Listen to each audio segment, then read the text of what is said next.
La merveilleuse Tipaza, une ville à l'ouest d'Alger, distante de 80 km sur la Méditerranée. Sur la placette, le musée de Tipaza est d'une grande richesse historique. Il présente une collection de vestiges relatifs à la vie civile et religieuse, ainsi que du mobilier funéraire, mis au jour sur les deux principaux sites de la ville, au niveau de la nécropole de l'Est et au niveau de celle de l'Ouest, autour de Santa Salsa. Après avoir traversé le patio, on arrive dans la salle d'exposition où sont présentées les deux grandes mosaïques. Elles sont impressionnantes. Ornant un mur, la mosaïque des captifs du IIIe siècle après Jésus-Christ, découverte dans la basilique judiciaire, est frappante de réalisme. Elle représente les prisonniers berbères sous l'occupation romaine et les autochtones opposés à la romanisation des conquérants. Le musée expose également une belle collection de verres antiques, des sarcophages de marbre, des tables funéraires, des fragments de stèles puniques destinés au culte de Tani, des statues romaines, des pièces de monnaie, des céramiques.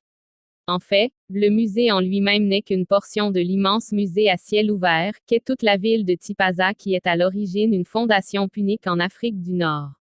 Comme toutes les villes du bassin méditerranéen, Tipaza est devenue romaine, dans la province romaine de Maurétanie césarienne, puis chrétienne.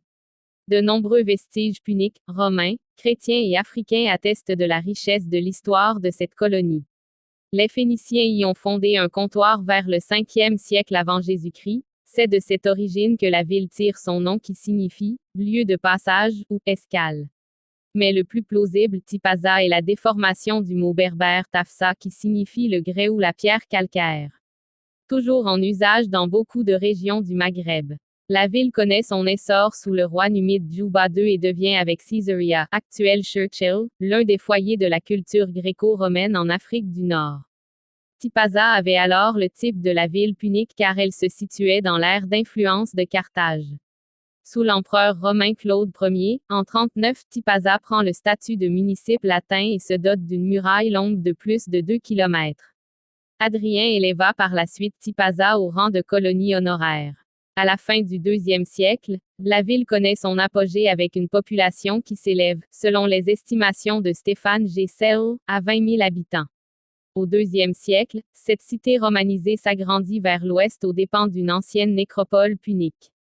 Bien qu'elle fût entourée d'une longue muraille de 2 km, cela n'a pas empêché sa destruction en l'an 430 par les Vandals menés par Genséric.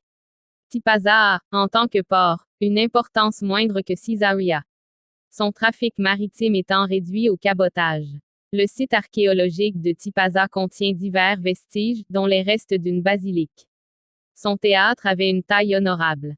À l'inverse de Timgad et Djémila dont les ruines apparaissent compactes et facilement lisibles, Tipaza offre à décrire un site éclaté.